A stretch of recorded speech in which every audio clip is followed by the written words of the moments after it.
So welcome to the Anita Stewart Memorial Food Laboratory at the University of Guelph with special guest Chef Joseph Shawana.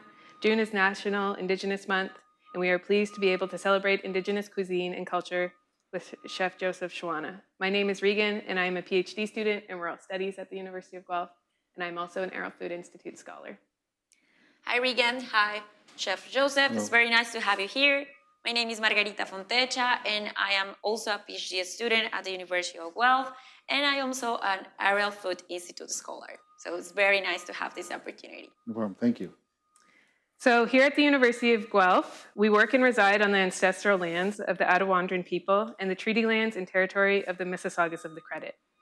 Today, these gathering places are home to many First Nations, Métis, and Inuit people. We offer our respects to them as our Indigenous neighbors, and we believe that acknowledging them reminds us of our connections to the lands and the ancestors where we learn and work. The land that the University of Guelph resides on is covered by the Dish with One Spoon Treaty, a pre-colonial agreement that sets the scene for today's conversation. The Dish with One Spoon Treaty reminds us that we all inhabit the same land and should use its resources, the dish, wisely, as we use the spoon to share the bounty between us all. Starting with acknowledging the past and how we are connected to the past is an important way to start today's conversation, which will touch on Indigenous cuisine. We are excited to have Chef Joseph Shawana join us today. Chef Joseph is Odawa, part of the Three First Confederacy. He is a professor with Indigenous Culinary and Indigenous Culinary Advisor at Ontario Centennial College. He was also the force behind the high-end Indigenous restaurant Kokum Kitchen, which won Best World Cuisine Award in 2019, besting over 32,000 other restaurants. There, he was acclaimed for his unique experiments with traditional Indigenous ingredients. Chef Joseph is currently the chair of the Indigenous Culinary of Associated Nations. Under his leadership and guidance, the Indigenous Culinary of Associated Nations is dedicated to breaking barriers and to sharing Indigenous food, culinary, and cultural experiences from across Canada with the world. Welcome, Joseph. Thank you. So I know I just introduced you, but we're hoping you can share a little bit about your journey, how you got here, and what we'll be cooking today. Yeah, so my name is Chef Joseph Shawana. I am the chair of ICANN, the Indigenous Culinary Associated Nations. I am from the Wikwamakwam Cedar Reserve, located on Manitoulin Island, so it's probably, 6 hours north of here. Growing up there, we didn't know anything about our food system, right? So I was part of the day school. I went to day school, and then I was part of the residential school program. So we weren't taught our language, we weren't taught our culture growing up. So it was all just self-discovery for the past 8 years now. So about 8 years of really trying to figure out what our food system is. I'm very fortunate that we were. Like my mother was very fluent in our language, so she spoke that a lot at home. I can understand what she says and then converse with her back and forth. But if I was to talk to somebody else in the language, the words wouldn't come to my mind. It was just the level of comfortness, I guess you could say. So we lost a lot of our culture, a lot of our language, a lot of our food sources, and just our food knowledge was handed down from generation to generation. It was pretty much wiped out with everything else, right? So, but it wasn't until about 8 years ago is when I started really diving into the whole food system of what our food was. We went out hunting every year. My grandfather took us out hunting, so we knew that part, but we didn't know that we can eat a lot of the stuff that was around us, right? We thought that we only went for moose, and then that was it. Okay. So growing up like in that environment, and then being really repressed in learning our food systems and just learning what is edible around us was very difficult, and it still is very difficult for me to figure out recipes because nothing was ever written down. It was all passed down from generation to generation, right? We have oral traditions. Nothing was written for us, so which was great because it shows what you take back from those conversations is your own individual experience from that conversation, right? Your own lessons that you want to take, and it's not just like you should learn this this is how it is, and then that's what you're left with. It's what you can gain from that conversation, and how it can help you, or you can help others. And I think food is my way of helping future generations, and that's one of the reasons why we started ICANN. Is there was a huge misconception of what Indigenous food is. A lot of people think it's bannock and tacos, and like all those ingredients are not even indigenous to our to our food systems, right? So you got flour, lard, oils, and stuff like that. It's not even indigenous to us. So and and then tomatoes weren't even indigenous to this part of North America. So those came from South America, right? So Okay. a lot of people think that tomatoes are Italian, but they're not even Italian. They came from South America. Same with potatoes and just different types of corn. And like indigenous food like really played a way for the whole global cuisine in early trade, especially in the Americas, like South America, with all the Spanish conquistadors coming in and trading and bringing stuff back to to Europe and Spain, and to the point where now a lot of people think that chocolate is Swiss, but it comes from this part of the world, right? So like this side of the world. So that's one of the reasons why we wanted to create ICANN, is to showcase our foods and where it comes from. And but on top of that, it's like with with me doing all of the work that I've been doing in terms of like the restaurant and just the consulting and the non for profit work. And Centennial College reached out to me and asked me if I wanted to be their Indigenous advisor for their culinary part of the school, and I said yes. And then that spirit that just rolled into like me being a professor there, and now we're teaching the local and sustainable. Now I'm teaching a local and sustainable class, which we redid and reconfigured to feature about 80% of the content that's in there is on Indigenous foods and Indigenous chefs and Indigenous cuisine. So that's phenomenal, and we're building out the framework for the an Indigenous food studies program that we're going to be offering to northern communities at free of charge. So they get the curriculum, it's uploaded, and it's all going to be online so that they don't have to leave their communities, because we don't want them to leave their communities, because like we feel that they should be home and celebrate the food that they have and their culture. So and we found out that I've been reading that and hearing that a lot of youth don't want to leave anymore.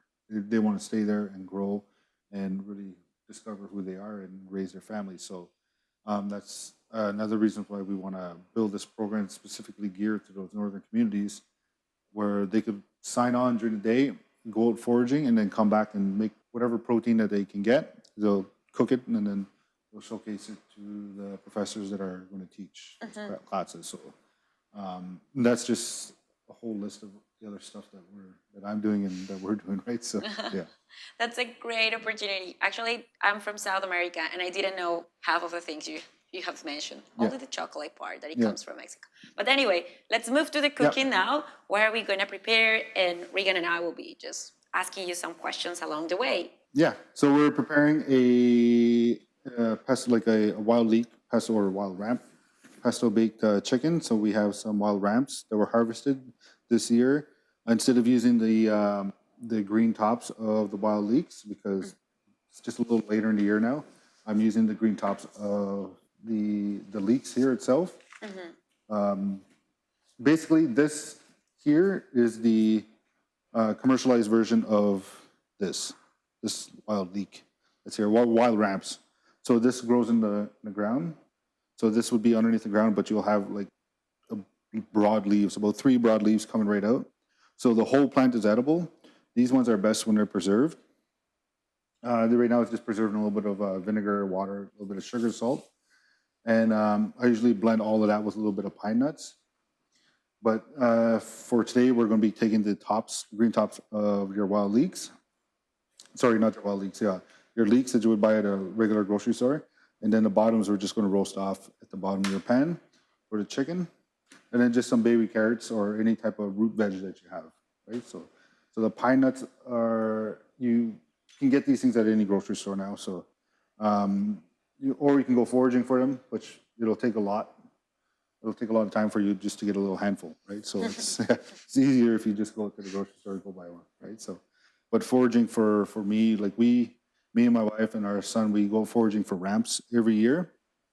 And then we just dig, and then we only take 20% of what's around. So if there's a big patch and there's big patches there, we'll only take like 20% from this patch, 20% from this one, and so forth. That way it gives a chance for it to rejuvenate for the next year. And we only take the bottom, like we leave the root stem and then just put it back in the ground so it can regrow. But those come out in the spring. They're one of the first plants to come out. The first edible plant that comes out in the spring around here is a leaf called a trout lily. So it's about that big. And then if you look on the leaf itself, the broad leaf, it looks like a speckled trout. That's what they call it, a trout lily. So you can eat that part, which is very bitter. Or you can go all down to the root. The root is about like that big, but the bulb is like literally, I don't know, like the size of a big, like a medium-sized BB, like a ball bearing. But then you take that and you taste it. It tastes exactly like a cucumber. So there's actually more vitamins in that little piece than there is in one big cucumber. Wow. Yeah. So that's the first plant that a lot of indigenous people would eat. They would dig for that and they would eat it because it would just give them all the minerals, all the vitamins that they would be missing during the winter months, right? So, yeah. Is there anything else you can do with trout lilies? You can make a salad out of the leaves, and then the tube, the bottom roots, you can just wash them. You can freeze them. You could just blanch them, and then freeze them on a baking sheet like this in your freezer, and then put them in a bag. Because if you put them all in the bag at the same time, it'll just be a one big clump, right? So if you individually freeze them, you can just take them out whenever you need them. So, which is what we're doing with the about 80 pounds of ramps that we have this year. That's in our freezer now. So yeah, it was fun just cleaning. Took me about 8 hours just to clean all of them individually, take all the dirt out. Just yeah, so It's a process. yeah, huge It's a whole process. Yeah. So and then for today we're just using Ontario chicken, and I like using just Ontario chicken just because it's more fresh and it's about 80%. Sorry, about 90% of all Ontario chicken farms are family owned. So just the whole cooking aspect of bringing family together and cooking with family is something that I cherish dearly. So we're just going to cut right down the breastbone right here for your chicken. So then just, even if you just have chicken shears, you can use chicken shears and just keep your fingers away. And just cut, there's another little bone here and right there. So, and then just basically you're butterflying the whole chicken like this. So, and this is just going to make sure that it just cooks evenly all the way through. You can leave it whole if you want, or I just prefer having it this way because it just spreads out more, and then you get more of the caramelization on the bottom of the bones right here, which leaves out more flavor for the chicken when it's just cooking, right? So then, Does it cook quicker like that? yes, it does. I would say cooks about 20% quicker. Okay. Yeah. So, so usually a whole bird would be about an hour and a bit, depending on your oven, because everybody's oven is different.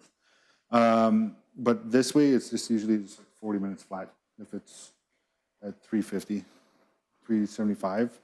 So just like I said, every oven is completely different of thing there. So clean your cutting board. You could flip it over if you have a double-sided one like this for your veg. So and what I do with the veg, I try to leave everything just as whole as possible. So just give it a quick wash, just in some water, just to get off the remaining dirt and debris. So, and then, depending on the size of your veg, you just cut them in half. Or if they're smaller, then like that same size, they'll all cook at the same time. And then that would be there. I just want to go back to the rams, and I know you were telling us about the nutritions and the different uses that we can have, but there is like another significance for indigenous community like yours, or so ramps, it's like I said before, they come out and they're one of the first edibles that come out in the spring. So they try to you can use as much of it as you can. So the roots are good just like for roasting or just added flavor to soups and stews. They have a taste of like a oniony garlic flavor. And the tops, I usually use them. I just hang them in my window at home, just drying for a couple days, and then I just puree, like I just pulse it in a blender to make a fine powder, and I just mix salt, and then I just use that for seasoning Okay. some other stuff, or I blanch it and I puree it a little bit more, and then I freeze it. And I can make it like a pesto like this, or I can add it to a soup, or I can just add it to like pretty much anything that I want to flavor Right. the wild wrap. It's a little bit less flavorful than the roots itself, but you could tell that the flavor is there. So then we're going to cut your leeks, just your tops, as much to green as possible. Yeah. Put your in the scrap bowl, and then for these guys, I just cut it down here because this is going to be your start of your pesto, right there. So, and for your wrap, your bottom part of the leeks. So, just when you clean it, just look through here and just run this part under cold running water. Just get all the dirt out of your leeks. I like to just leave the tops on because I find that it lets a little bit more flavor into your leeks as while you're cooking. So you're not going to need all the tops of all three of these. So I'm just going to use two,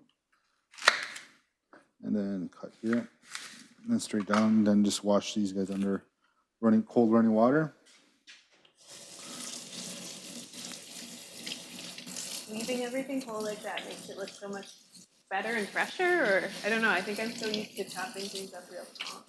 Yeah, a lot of people are really used to just getting rid of the roots, and there's so much flavor that's left in the root system because that's where everything comes from, right?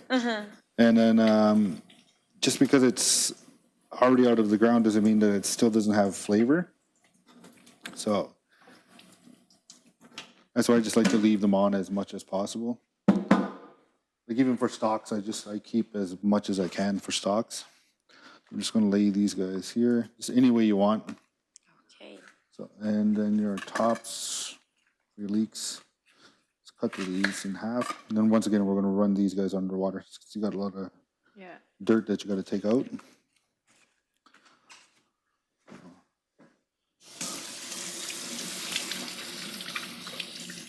So you had mentioned some tips kind of about harvesting ramps. Yeah. So for anyone thinking about trying foraging or going and collecting some ramps next spring, you had said 20% leave the roots in the soil. Yeah, you want to do it as sustainable as possible. Right? You want to leave it for future generations. I was always told growing up that you only take what you need, don't take what you want. Right? So a lot of people want the whole bush, but they don't need the whole bush, right? They only need a little bit.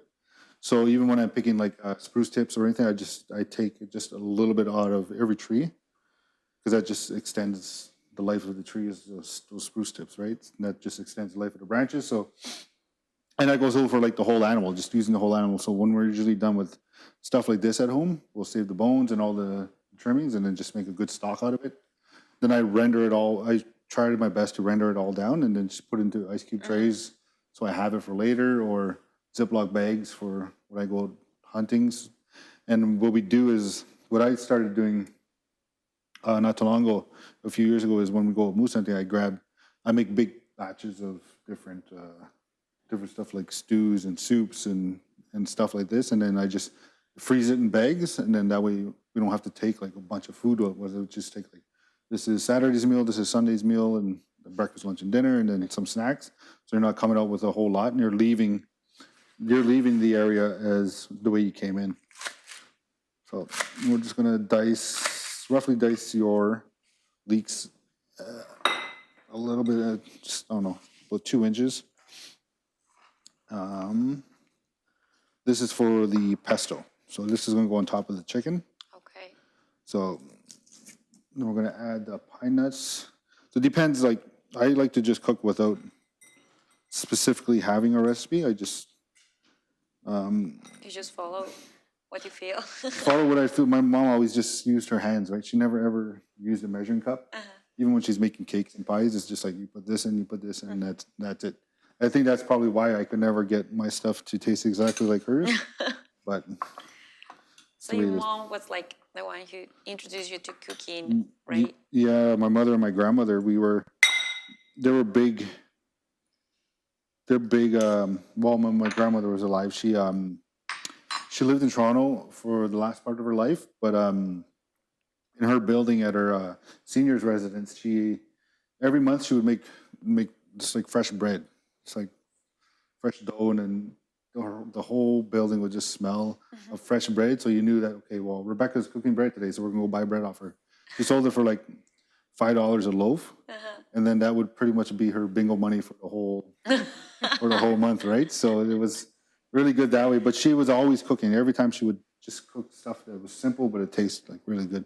We have this one soup back home that they call it poor man soup. All it was just macaroni noodles, oatmeal, onion, and potato, and then it was just boiled in a pot all together.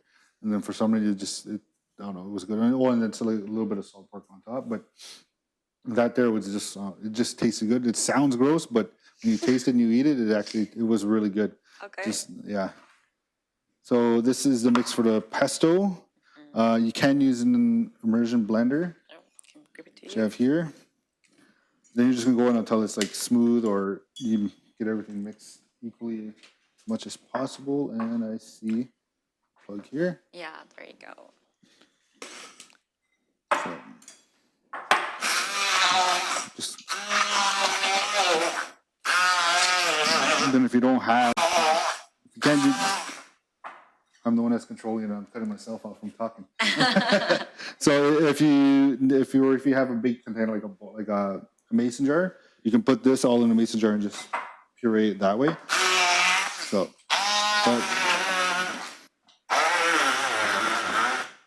that's one. And then I almost forgot two of the most important things, which is the oil, which is why it's not pureeing well, and my Maple syrup. the best part of any meal is maple syrup. Why are you adding maple syrup to the pesto? Just for a lot of sweetness. So maple syrup, it comes out in March, like March. Or there's a story of how we do the maple syrup is we wait for the first rain and the first thaw, but you have to wait for the first thunder. After the thunder hits, we were always told that wakes up the trees, right? So that big bang, and all the trees come out in the spring, and that's when we can start harvesting maple syrup, because all the trees wake up and it starts producing sap, and then sap will start giving us maple syrup. Oh, wow. But that's just one of the stories that I was told growing up. So when we harvest maple syrup, it's I always say, like, wait for that loud bang, wait for that first thunderstorm, because that's when everything will wake up, right? So in the spring. So then you're just gonna just try to blitz this as much as you can.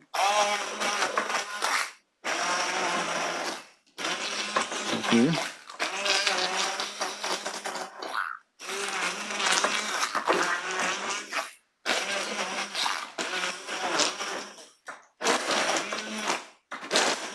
You're not looking for a really fine texture. You just want to make sure that it's all mixed as best as can be. So just something like that. So and then take off here. I'll just place that guy there. So this is just a pesto. I like to keep everything just as rough as possible, just so that you see what you're eating, right? So the pesto that you would buy in the store, like, it's pureed like crazy, and then you can tell, like, it says that there's basil and pine nuts and olive oil and stuff in there, but I like to see what's in there. Just it adds more texture to your dish too as well. So, and then it'll give it more different levels of flavor, because if it's all pureed, then your pine nuts that's located here, like, it won't get that roast roast nut flavor, and then you won't get that caramelization off your leeks that you're doing. So I just try to keep everything as whole as possible. Just like I just wouldn't put like raw, not raw, but whole nuts and leeks and wild ramps on there. But I would just try to keep everything as rustic as possible. I will make a very maybe silly question, but is there any difference between the maple syrup that you can buy in the store and this one, or like fresh maple syrup? I usually we only get our maple syrup at places where we know. Okay. Like we will grab like maple syrup at the grocery store if I'm using it for like cooking aspects. But if I were to use it like for pancake or waffles and stuff, I prefer using stuff that's I know where it comes from because it's like I know the source of it. I know how it's processed. But for me personally, I like it when it's done over an open fire because you get that smoky flavor in the maple syrup. And for me, that's real maple syrup is the one that smells and tastes like smoke and very sweet, and you can it takes you right back to the sugar bush, right? So in the camp. So the term sugar bush, where does that come from? It comes from the just where the trees are, right? So the whole the maple trees, like say there's a big forest of maple trees, and then you put your sugar shack there. Sugar shack is where you boil your sap in.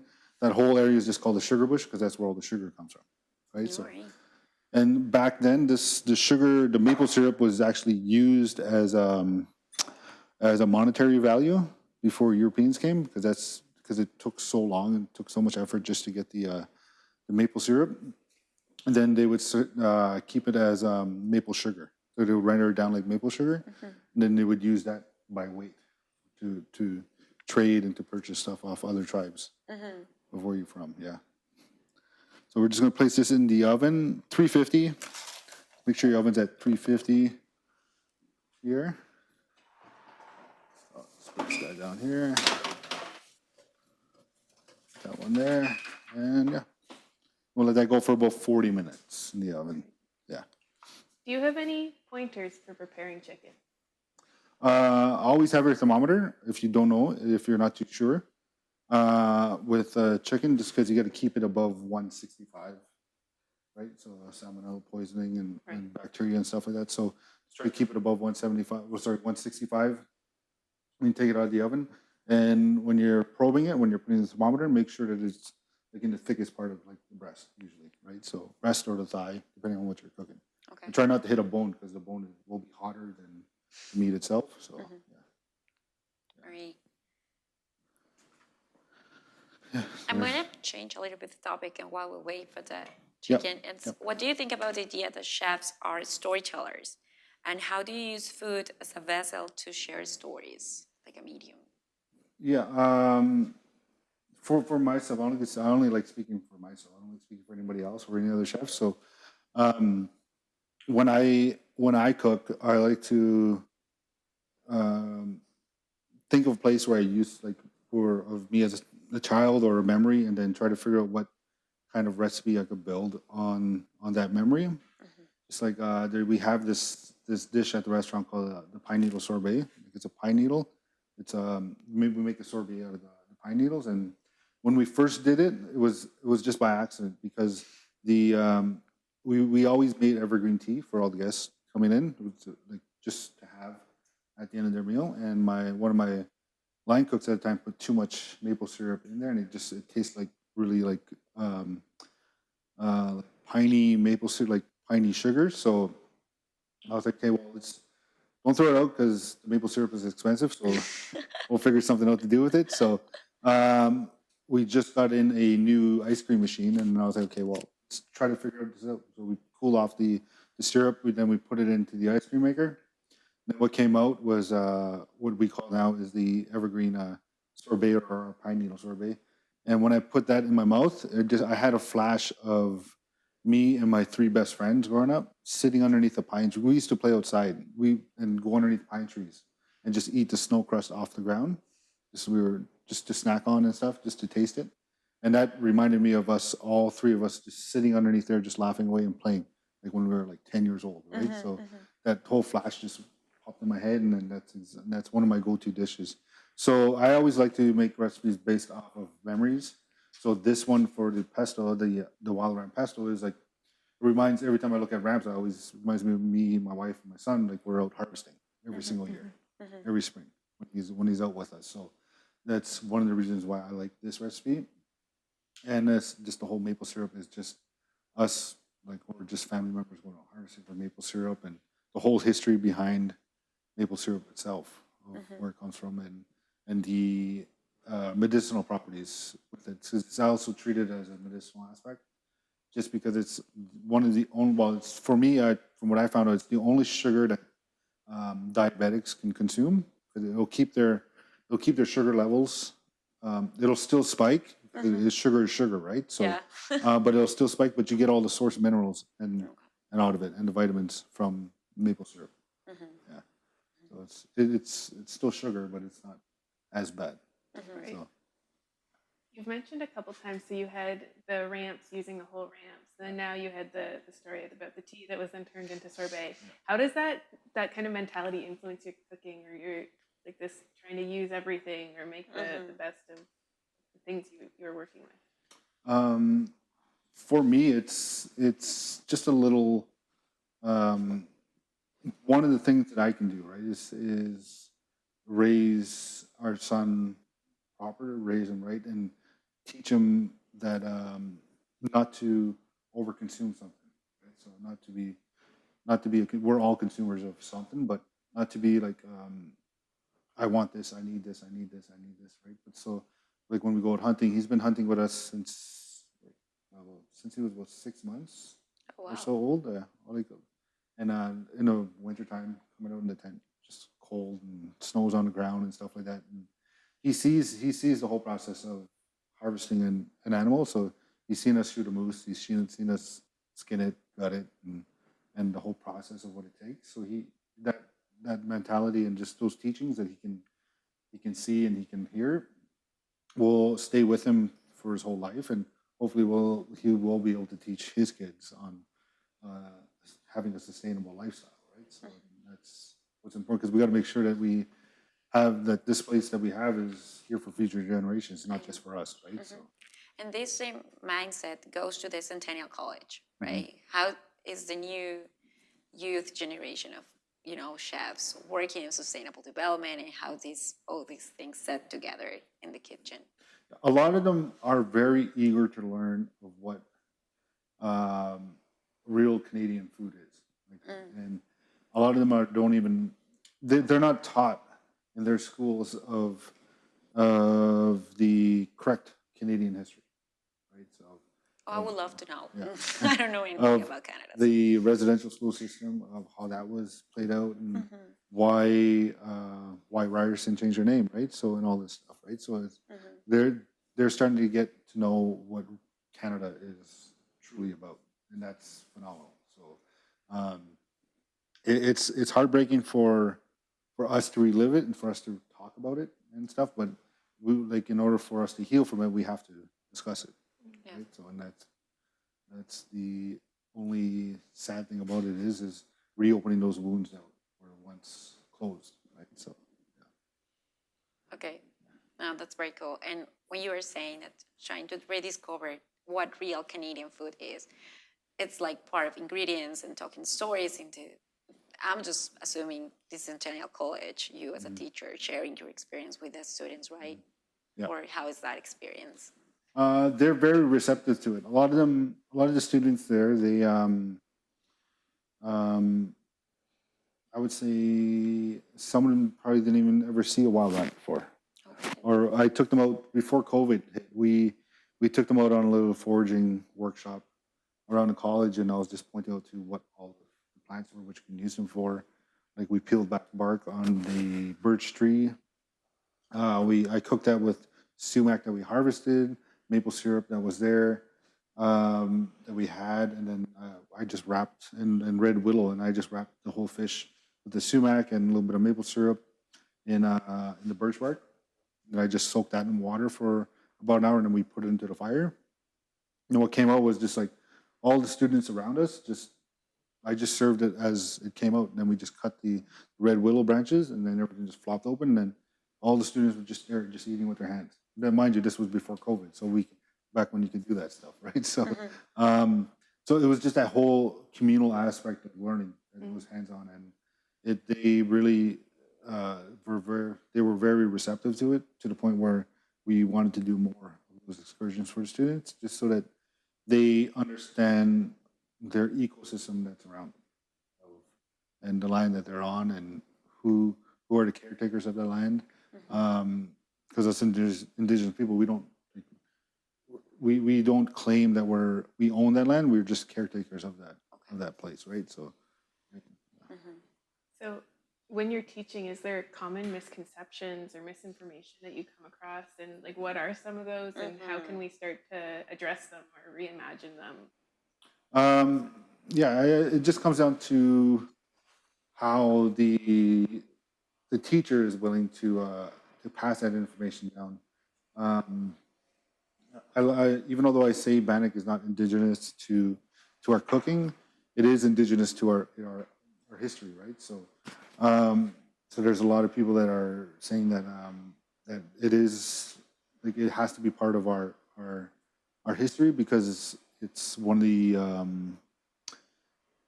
of the only foods that we had, like, after the Europeans came, after colonialism hit North America, but that doesn't mean that, like, we can't go further back and figure out what we ate before the history books were being written here, right? So that's just up to the professor to teach the students, and just don't think about how far history is written. Think about what was written, like what was here before everything was written down, right? So what they say, that history is written by the conquerors, right? Yeah. So. It only starts at that point. Yeah. So I would actually like to know, what is the indigenous culinary of associated nations? Yeah. Please correct me if I said it wrong. No, that's good. So the Indigenous Culinary Associated Nations, it's an organization, a federal non-for-profit. We're based out of Vancouver, and we started when we first started, it was to help tourism, to help the Indigenous food tourism sector to really be uplifted and to guide them. And then, but once COVID hit, the tourism died, right? So, and then that's when I became board chairs shortly before COVID hit, and then I wanted to shift the focus from Indigenous food tourism to Indigenous food education, and how can we train those upcoming chefs that are willing to be in those places to really showcase the authentic food from their region, instead of just saying, here's the chef with the culinary school, and then that's it, right? So, but to really help uplift that chef and give him the resources that's needed to really showcase the food from his region, right? So, and then what we also do is, for large events, like gala events, we'll bring in all the board members, and we'll have little food areas. So I'll have one area showcasing food from Ontario, and then Chef Cezanne Ottaway from Quebec, she'll have a food area that showcases Quebec and Algonquin cuisine. Chef Paul Natrell will feature what he does out in Vancouver in his area. Jenny and Krista will feature Métis between Saskatchewan and Manitoba. And Sheila Flaherty, who's also on our board, she's Inuit, so she'll feature food from her region. So we really want to try to feature as much of Canadian food as possible, like Indigenous food as possible. So, and then to help programs like I'm designing to have the backbone of Indigenous chefs who are trained, who went to school, and not necessarily went to school, but has the knowledge that's been passed down to them, to help write this curriculum that we're trying to achieve. That's super cool. I mean, in this experience, what are the 3 main lessons for you? Like, what have you learned about all this process trying to bring and uplift Indigenous cuisine?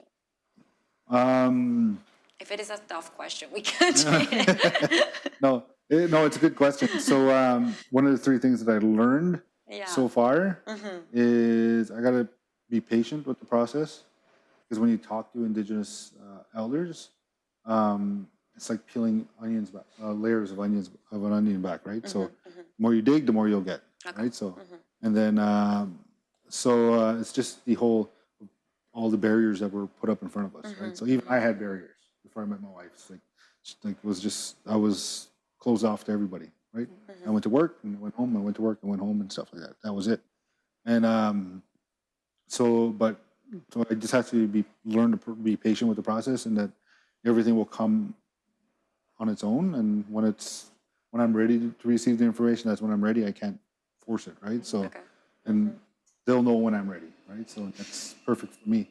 And and just I try to remain humble, and I always try to have a lot of empathy for other people, and that's something that we teach our son is have empathy and remain humble, and just don't pay attention to what other people are saying. Everybody will have something to say about everybody else, but it only depends on how you see yourself and how you want to be, right? So, and the only person that you're better than is the person than you were yesterday, right? So, and then that just so, and that's probably the first time somebody's asked me what are the three things that I learned in the whole process, and just I think the last would just have to be just be open to ideas that other people have, right? So be open to. I used to be like Bannock is not Indigenous, and now it's like more open to more people had conversations with me that okay, well we know it's not Indigenous, but it was here before, and it's part of our culture, which is true. Yeah, so that's true. which made me open it like okay, yeah, right. So Yeah, that's very awesome. Can you tell us a bit more about the role of partnerships in the different things you're working on right now, and how those partnerships came to be? I have a lot of partnerships. Well, that's good. You have a lot of couple, friends. a couple is with Centennial College with ICANN. So even although I am employed there, like we do have partnership with the federal not-for-profit too as well with ICANN. So that's that partnership to help the curriculum and steer it in the right direction of where we want it to go. Another one is I work a lot with Airmark, who does a lot of food services in universities and post-secondary schools. What we do there is like if their chefs want to learn Indigenous foods, they really don't want them just to pick up a book like Chef Shane's book that's here. They don't really want to say here's Indigenous food. Okay. So what they'll do is like they'll bring somebody like me in and teach them the importance of ramps or maple syrup and the whole story behind all of this stuff off the recipes that I developed for them. And in order for them to access those recipes, they have to be trained on the stuff that I came in and I talked to them about. So that's another good thing there. So it's two of the many partnerships and just all the community work that I do. Like I do a lot of feast boxes for a few organizations in Toronto, all free of my time. So just on my free time, I make a lot of feast boxes, and food boxes, and hampers for the communities. And another than that is just stuff that's similar like that. And just try to donate my time as much as possible, and just so that I can. It helps me stay humble, right? So it helps me stay focused, and with help from my wife teaching me that too as well. Just stay focused, like don't just trust the process, trust everything, and just go with your gut. And that's pretty much what I've been doing for the past few years is just trusting my gut and sticking with it. Right? So. And where do you think the Indigenous cuisine is going? Like, what's the future? What are the next steps in this process? I think that it's going in the right direction. Everybody thought it was just a fad a few years ago, that it was just a trend. All these Indigenous restaurants were popping up.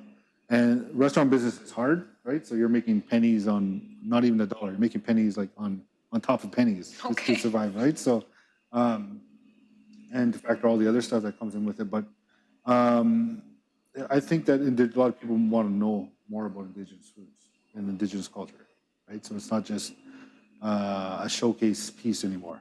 So places like Airmark who really want to showcase the food, not just at special events for their catering, but just like for their general clientele who are the students, and to showcase like even although it's salmon, but what kind of seasoning are you putting on top of the salmon? Like right, so like maple and sumac would be good, or chicken, or even if it's chicken like this, taking a European protein and putting Indigenous ingredients with it, and pairing it. so that you're not just putting a pheasant out there with a lot of stuff or partridge, right? So stuff like that is something that we're trying to do. Can you tell Regan. us more about your restaurant plans? This is the last Yeah. question. I'm just so We have curious to- about your Yeah. restaurant Let me just check on the plans. chicken Oh, real sure. quick. That's good. So the restaurant itself, before COVID, we were very successful. We still are very successful because we still wake up every morning. But we were named a lot of we got a lot of prestigious awards and accolades and stuff like that. But that's just the restaurant, right? So that's just how I made the restaurant and what I geared it towards. But now it's coming to the point where I want to branch out. So I'm opening up another place this coming weekend back on my home community. So taking over food operations there, reopening Kokum down here, but it's only going to be a 13-seat restaurant. It'll just be me cooking like 3 times a week, 3 seatings, Thursday, Friday, Saturday. And then for 13 people, a place like kind of like this where it's just cooked up, a few equipment, and just me cooking. And they're sitting around and discussing, right? And talking, getting to know the food and the history and the chef, because there's a big divide. When you go to a restaurant, there's a big wall, and the food comes from back there somewhere. Right? So we don't know the chef, but the food hopefully is safe, and it's hopefully the chefs who are working back there know what they're doing, and we hopefully we get to experience their food. So I really want to pretty much break that wall down and then just serve the food for the guests while I'm talking to them, just discussing like this while I'm cooking. Just the same you do with your mom, like at home while she's cooking, you're talking to her. Right? So that's exactly what I want to do there. So yeah. Well, that's, I can relate with that, just cooking with your family. Yeah. Food has this feature just to communicate and bring everybody together. Yeah. So you have you will have 2 locations. 2 locations, plus I got a food truck in my driveway that I'm building up right now. And we, like in any other locations where we're going to open, it's going to be underneath the Kokum brand, right? And then for the one in Toronto, it's going to be named, I know I can't say the name right now, but I don't want anybody to take my idea, but so it's going to be named a different restaurant, but underneath the Kokum brand of restaurant. So that I really still envision that there should be an Indigenous restaurant in each capital of the country. Even if it's all the way up in Iqaluit, there should be an Inuit restaurant that's fully 100% Indigenous owned, and there's an amazing Inuit chef up there, or all the way up in Vancouver. There could be a Squamish chef, or a Musqueam chef that's from that region that will showcase their food. It's smelling amazing. Yeah, I I'm know. gonna grab it right now. It's almost Like, should be done. Getting hungry. So I just wanted to share, if someone in our audience who is watching today and you want to recreate these meals at home, the food recipe is available at www.arrellfoodinstitute.ca. And don't forget, this event is part of our monthly Deep Dish Dialogue series. So please stay tuned for our event in July, which will be about answering the question, what is Canadian cuisine? Nice. And I think this is a very good platform to go and build from that. So Oh, wow. yeah, so you have the nice caramelization of the leeks. I just like to put everything on the plate. This, when I cook like this, it reminds me of just like cooking over the campfire in the bush or right by the lake. It's like using whole ingredient here. So, and then your carrots. So, and then all your juice will just be dripping down there. So.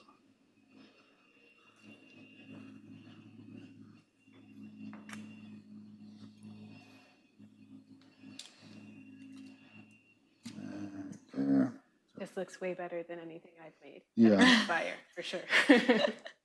So, and then just check to see if your protein is fully cooked. So, good way is just like that. It smells so good. So, I just like to cut it right in half. And then just try to place it on top of your veg.